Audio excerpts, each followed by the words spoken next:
የኛ መናንያን ይቅርበሉኝ ሮጦ ይመነኩሳል። ከዚያ በኋላ ጥቂት ቀን ቅዳሴ ይለማመዳል። እየሮጠ አዲስ አበባ መጥቶ ቅጠሩኝ ይላል። ይሄ ነው ማለት መከራችን። ስለዚህ መጀመሪያን አንተ የኛ ገዳም መነኩሴ በመነኮሰ በዚህ ዓመቱ ነው ቅስና ማምጣት የሚችል የሚል ማዕቀፍ ቢኖረን እጅግ መልካም ነው። አኗኗራቸውን ደግሞ ልዳስላችሁ። መነኩሴ ከመነኮሰ ጀምሮ በምንም ታምር ከገዳም መውጣት አይቻልም። በምንም ታምር መውጣት የለበትም። ይሄን ያጸናሉ። የኛም ማድረግ ያለብን ይሄ ነው። እንደው ከተማ ያሉትን መነኮሳትንም መሰብሰብ ከተቻለ ማለት ነው። ካልተሰበሰበ እዚህ ያሉት ኑረው ሲያበቁ ቢያንስ ሌላ እንዳይመጣ ማድረግ በጣም ጥሩ ነው በእውነቱ ማለት ነው። መነኮሴ በገዳም በከተማ በፍጹም መውጣት አይችልም። እስከመቼ? እስኪሞት ድረስ ቤተክርስቲያን ከሰጠችው ተልእኮ ውጭ ማለት ነው። ገዳሙን የመሰረቱት ጳጳስ የሚቀመጡት ከገዳማቸው ነው። ወይም ደግሞ ምን ማለት ይመስላችሁ? ለምሳሌ ብፁዕ ቅዱስ አቡነ ቄርሎስ ስድስተኛ የመነኑት የት ነው? ማርሚና ወይም ቅዱስ ሚናስ ገዳም ነው። ፓትርያርኩ ነው የሚቀመጡት ቅዱስ ሚናስ ገዳም ነበረ። እሱ ብቻ ከመሰረቱት ገዳም ብቻ አይደለም። አንድ ጳጳስ የሚቀመጠው ለጵጵስና ከተመረጠበት ገዳም ውስጥ ነው። እዚያ ውስጥ ወዶ ይቀመጣል። ስራውን በሀገረ ስብከቱ ያከናውናል።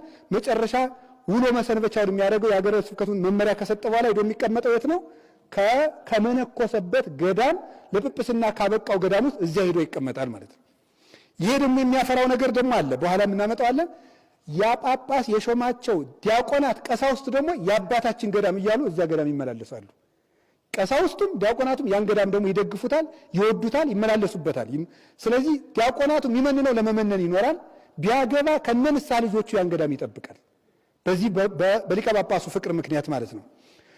በገዳም ሲኖር ቢያንስ ለ7 ዓመታት ከሰራ በኋላ እረፍት ይፈቀድለታል። እረፍት የሚፈቀድለት ግን የትም መውጣት አይችልም። እዚያው ውስጥ ምን ይላሉ? ወሰደኒ አበድንጋ ገፈለግ የሚላል እዚህ ትንቢተ ሕዝቅኤል ላይ እንደው ወደ ምኑ ነው ወደ ባህር ዳርቻ ወሰደኝ ይላል። እና ያን እንደው ሊቃውንቱ ብዙ ተርጉመውታል። ባህር እንደዚህ 2 ከንፈሮች አሉት ማዶና ማዶ። አሳ ከዚያኛውም ዳር ከዚህኛውም ዳር እንዳወጣ ሆኖ መዋኘት ይችላል። ግን ከሁለቱ እንዳወጣ መጠንቀቅ አለበትና ኦርቶዶክሳዊ ደቀ መዝሙርም ከሁለቱ ከብሉይና ከአዲስ እንዳወጣ ሆኖ መራቀቅ ይችላል ይላሉ። መነኩሴም ልክ እንደዚህ ሆኖ ገዳሙ ውስጥ የፈለገውን ይሁን፣ እንደው ከደከመው ይተኛ፣ ከራመውም ይብላ፣ ግድ የለም። እንደው አንድ በግ ዛሬ ጨርሳለሁ ካለም ይብላ፣ ጾር ከተነሳበት። ግን እዚያው ውስጥ ነው። እዚያው ባህሩ ውስጥ እንደፈለገ ይዋኝ፣ ሲደክመው ይተዋል ወይም መልሶ ይቃናል ማለት ነው። አባ እንጦንስ እንዳለው እኮ ነው።